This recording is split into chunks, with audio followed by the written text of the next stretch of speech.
Good afternoon, everyone, and welcome to the Northampton Neighbors Speaker Series, co-sponsored with the Northampton Senior Center. I'm Kim Park, Director of the Senior Center, and I'm delighted to be here today to introduce our speaker. But first, a few words about the Senior Center, also about Northampton Neighbors, and also some logistics for our call today.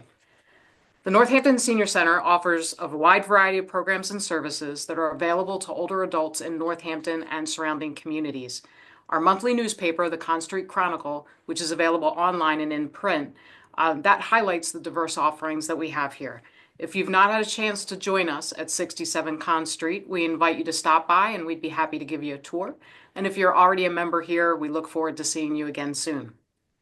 Northampton Neighbors is a member-based nonprofit offering volunteer services, programs, and events to older people who want to continue living independent, engaged lives in their homes and in communities with a little neighborly help.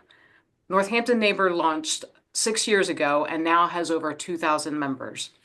Anyone, anywhere can be a member of Northampton Neighbors. Those who are older than 55 and live in Northampton, Leeds, and Florence can receive services. There are no dues, fees, or charges for any of the services or social opportunities provided by Northampton Neighbors. And now some logistics for the call today. All talks are recorded and posted on Northampton Neighbors YouTube channel and more recently aired on Northampton Open Media's local television channel.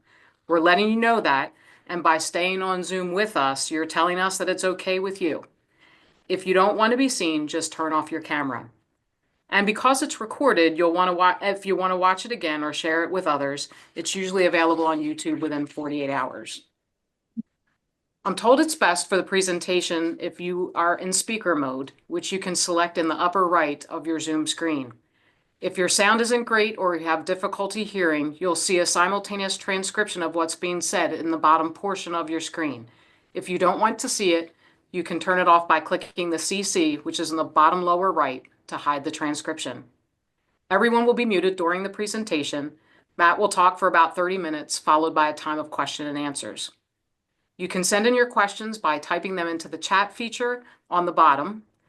After Matt's talk, I'll read as many of those as I can, and you'll also have the opportunity to raise your virtual hand to ask a question as well. Finally, we usually stop right at 3 o'clock p.m., but if there are a lot of questions, we can run a bit longer, but usually no later than 3:15. And now to our featured speaker. Matt Limoges is the Clinical Project Coordinator for the Center for Human Health and Performance at the University of Massachusetts Amherst, where he plays a vital role in executing academic and industry-partnered research projects. Matthew is a distinguished exercise and sports science professional with a robust background in clinical research and fitness coaching. He holds a master's degree in exercise and sports science from Ithaca College and is a certified exercise physiologist by the American College of Sports Medicine. Matthew conducted pioneering research during his graduate studies on resistance training efficacy of a virtual coaching app compared to in-person certified personal trainers. His expertise extends to innovative fitness practices, including steel mace flow, where he has certified numerous practitioners under his tutelage and launched group classes in multiple fitness facilities. So I'm now going to turn things over to Matt. Matt, welcome. Thanks. Thank you, Kim. That was a wonderful introduction. My heart is full. It's a pleasure to be here. Thank you, Northampton neighbors and community members. Let me go ahead and just pull up the PowerPoint presentation for today. Great. All right. So the title of today's talk is Engaging with Research, Current Studies and Participation. So for today, it won't be a 30-minute talk. It will be shorter, so we should have plenty of time for some questions at the end. I'd like to cover who we are, CH2P, the Center for Human Health and Performance, the areas we specialize in, and what we hope to accomplish as a research institution. And we'll talk about what it's like to be a research participant, and then we'll conclude with providing you with some information on our current research studies.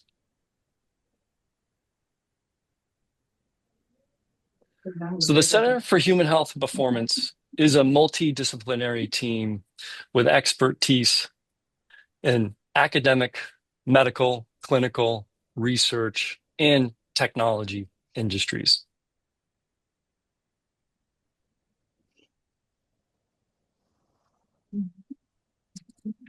Now, our mission in CH2P is to provide world-class resources to facilitate basic and translational research in physiological, biomechanical, and behavioral mechanisms of human health and performance. Here at CH2P, we house a variety of scientific and clinical equipment used in academic and industry-related research projects to evaluate a wide range of health-related biomarkers, such as height, weight, cardiometabolic function, strength, blood, and biopsy-generated measures, to just name a few. We also complete participant characterization in areas such as strength, metabolic capacity, cardiovascular function, and body composition, where we can even separate visceral and subcutaneous abdominal fat. We assess human movement using cutting-edge research tools in tandem with wearable technologies that aim to quantify human motion. And we conduct exercise intervention studies in a controlled setting so that participants can be closely monitored to ensure compliance and precision in dose response measures. Now, we aim to foster a dialogue between researcher and community members to build trust and understanding.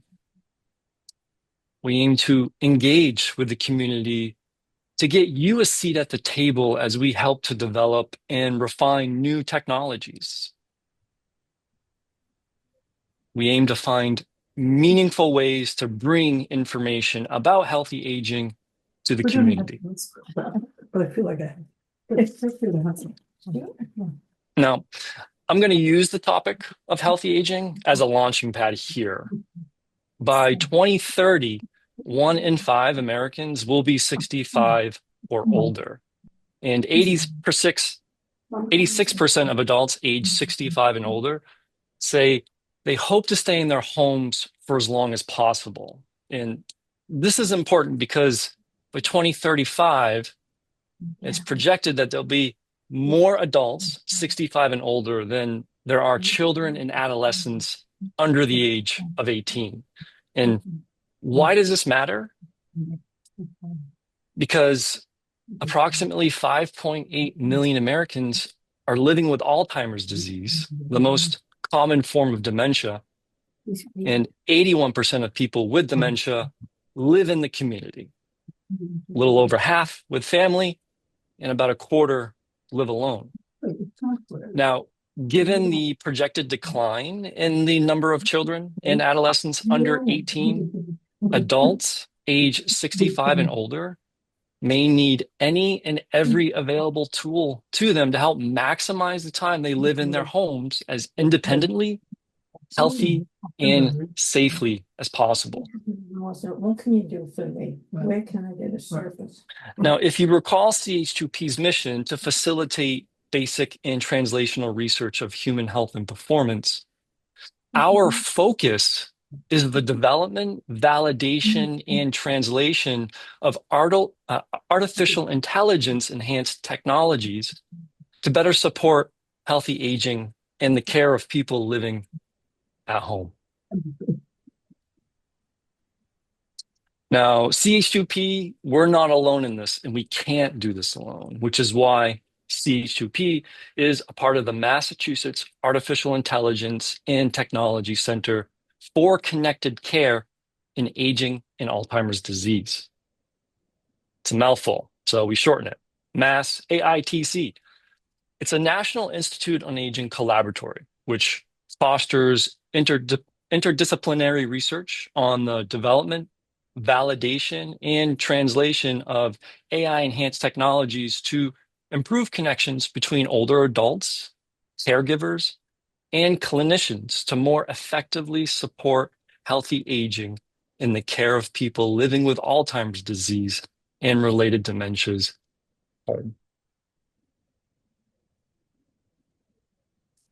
For companies and researchers new to working with older adults, Mass AITC offers resources that help them get off the ground.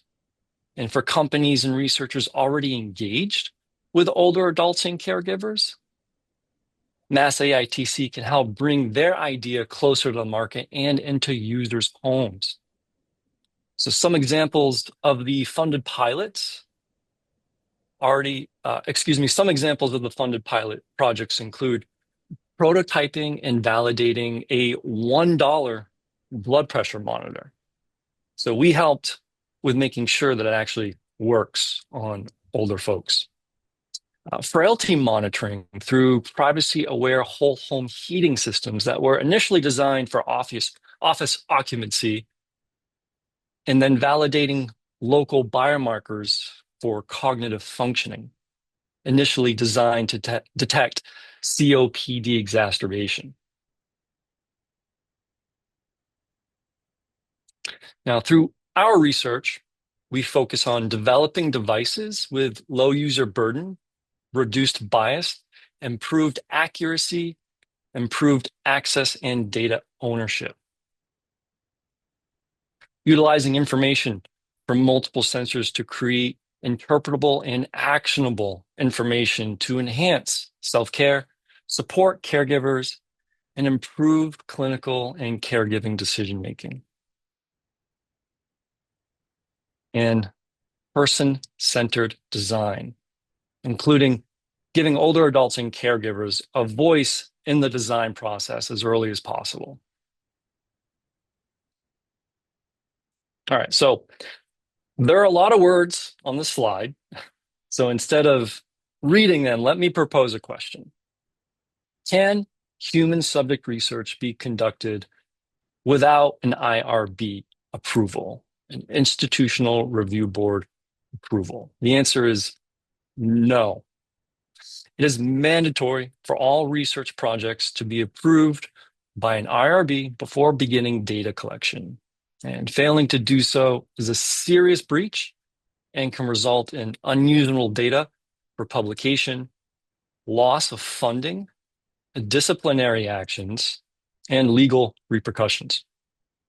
Now, for those of you attending or watching this video later who've never participated in research before, you might be wondering, what is it like to be a participant in a human subject research project?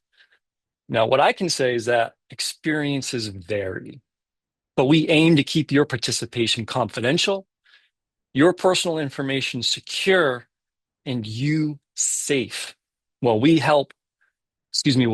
help us contribute to a growing body of knowledge. Now, as a participant, we hope that your experience is enjoyable from start to finish, and we get bonus points for creating lasting memories.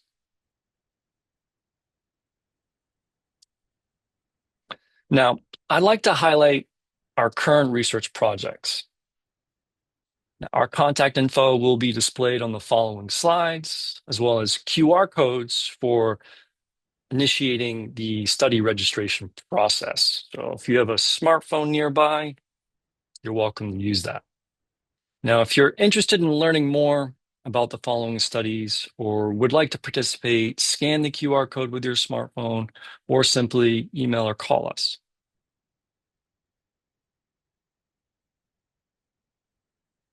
So electronic caregiver. It's an open study we're actively recruiting for, and the purpose behind this is to evaluate if data collected via a tablet-based electronic avatar can be used to develop computer models to help identify individuals with cognitive impairment who are at risk of falling.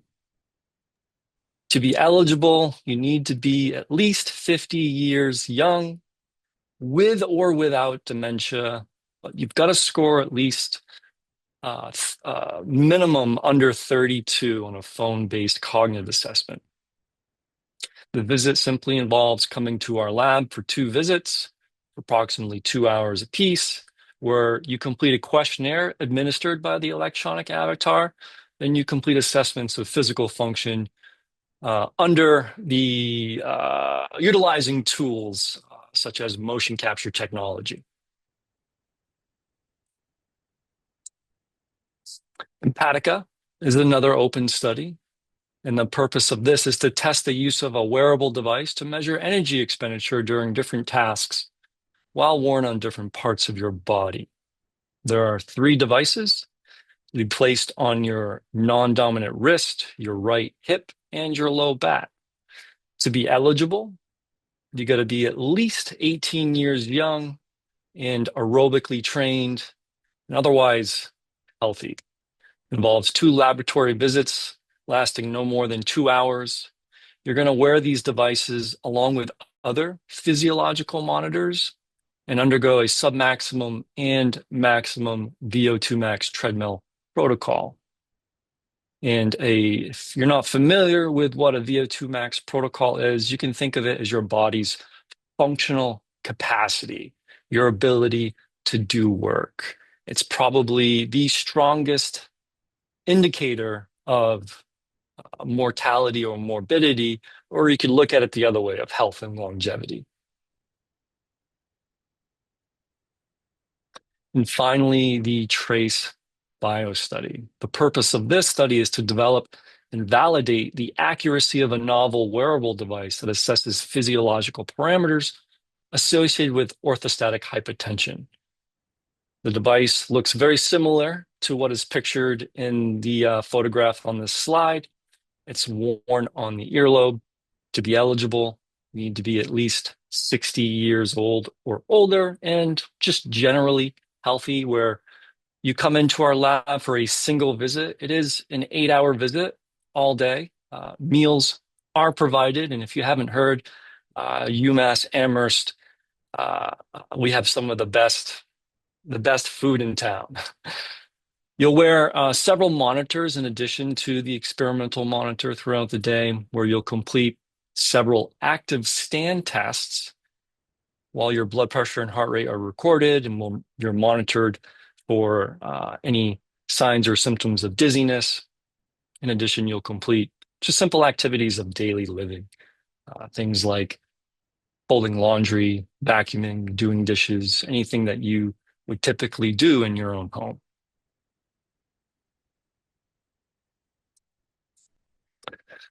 Thank you again, Northampton neighbors, for giving me a few moments to share with you who we are, the Center for Human Health and Performance at UMass Amherst. I'm happy to take any of your questions now. Thank you. Thanks, Matt. Thanks for the presentation, the information, and your time. I do want to take a moment to open it up with questions. And let me start, Matt. I'll start with a question if you don't mind. As you were talking about studies and research, as people participate in research, what access do people have, if any, to what you're learning in the research? So the data that you're recovering in that research. That is a fantastic question. That's a question that we get a lot from our participants, or even individuals inquiring about being a participant. So every study is different.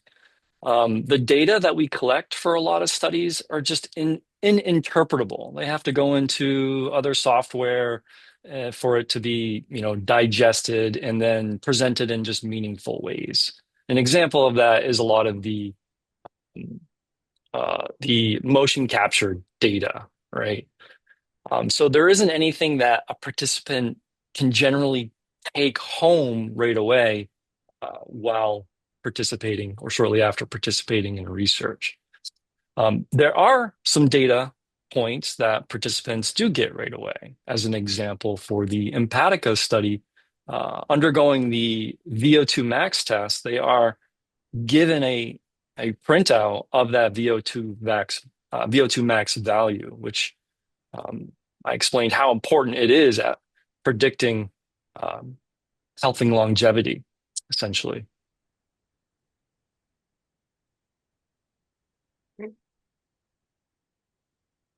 questions? All right, Richard, we'll see if we can get you unmuted to ask a question.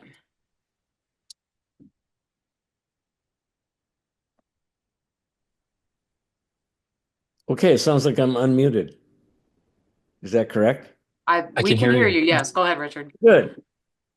Thanks, Matt, for that introduction. I have a question for you about the selection criteria that you're using for these different studies.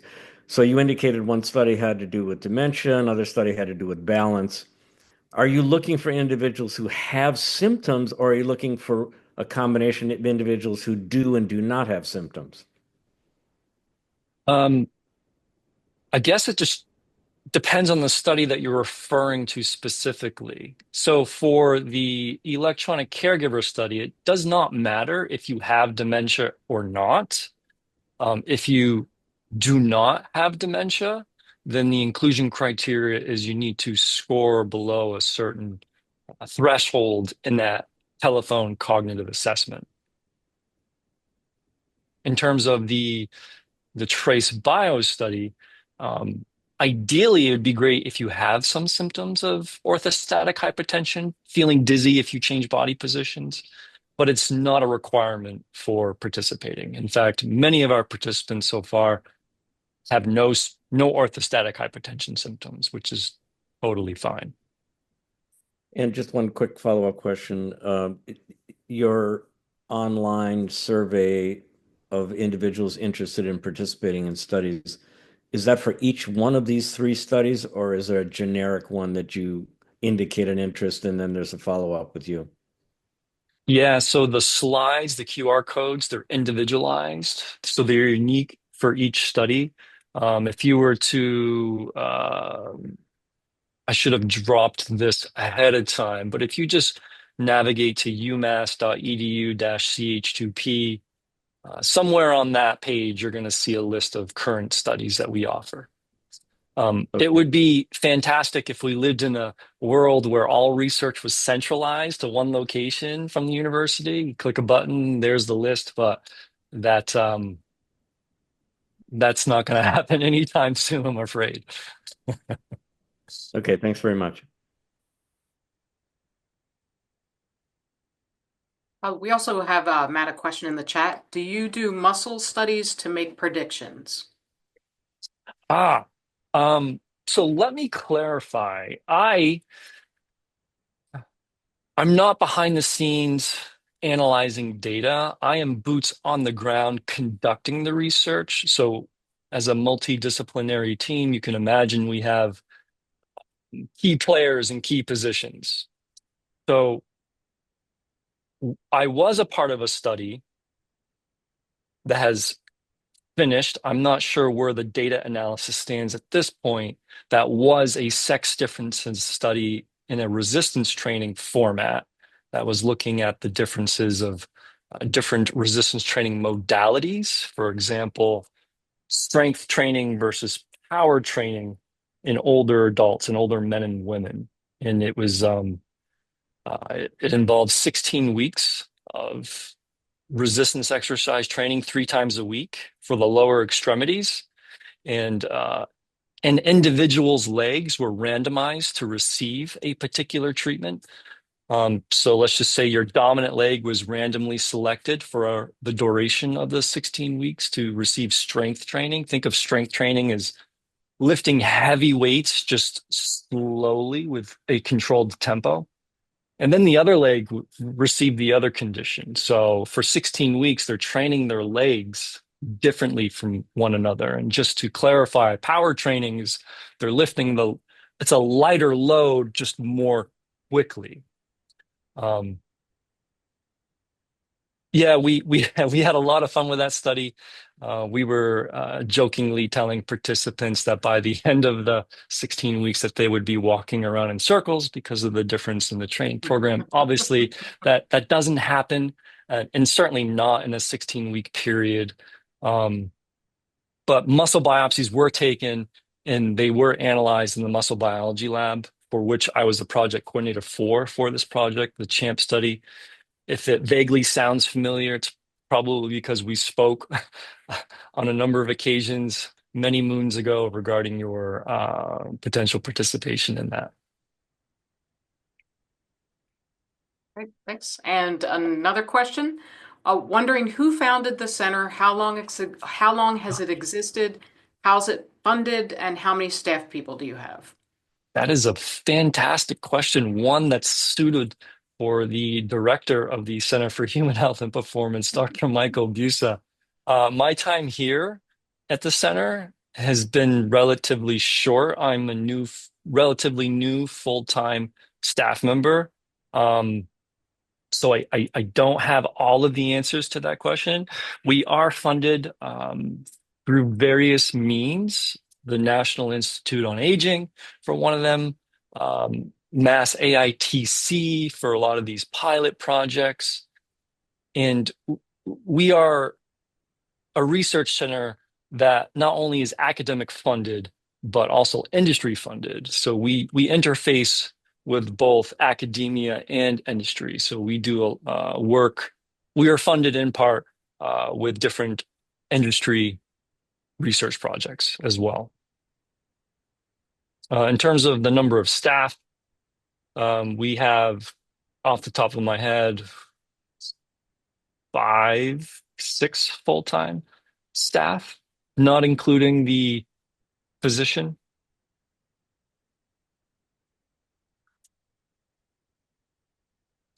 How many research subjects do you have at any one time, and are there any repeats? It's variable.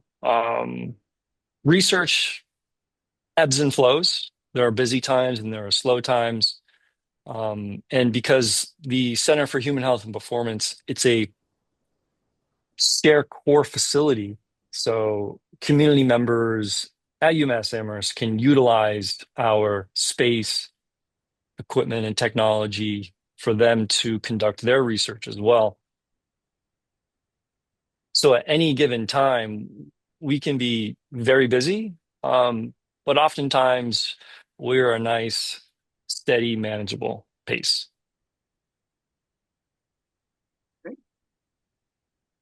What part of what you're doing now excites you the most? Oh, um, I think having a direct impact on how, regardless on how large or how small, we can shape the future. We can help improve people's lives. So that to me is very rewarding.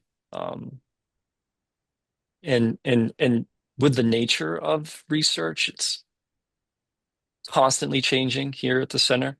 Whereas in a more traditional academic research lab, their focus is so laser sharp. Whereas the center, we have a much wider net we can cast because we are just involved in so many different types of outcomes.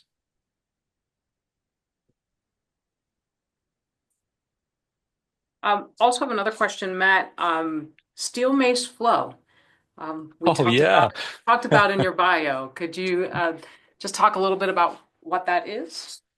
Okay, so we're gonna be here way past 3 o'clock. If cancel your dinner plans, I can talk about I can talk about steel mace flow all day. It's so just to be clear, steel mace flow is not at all affiliated with the research here done at UMass Amherst. Steel mace flow is a movement practice that I fell in love with back in graduate school, and it's a relatively new movement practice that utilizes a steel mace, a medieval weapon used for bludgeoning.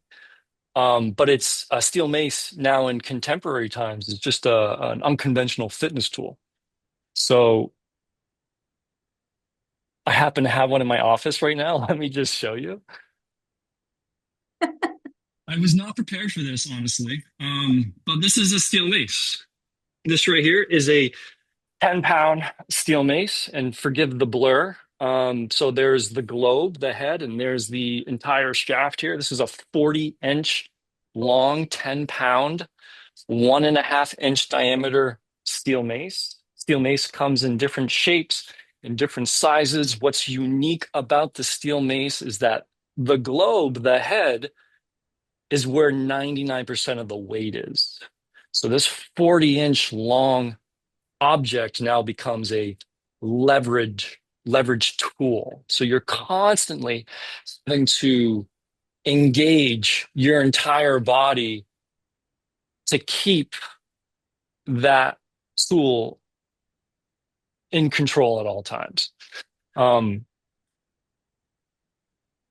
think of on how to move with it. Think of maybe a little Tai Chi mixed in with yoga.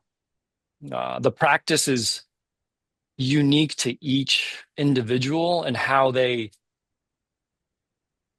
I guess characterize their movement.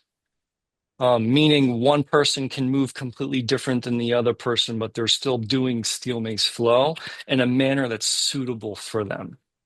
Um, oh gosh, where else can we go with steel mace flow? I don't know. I'll just stop there to allow individuals to kind of digest that. But one other note is that they're a relatively cheap tool, and they're very, very portable. And anyone who has 2 arms and 2 legs, regardless on your fitness level, I should say, would benefit from practicing or using a steel mace.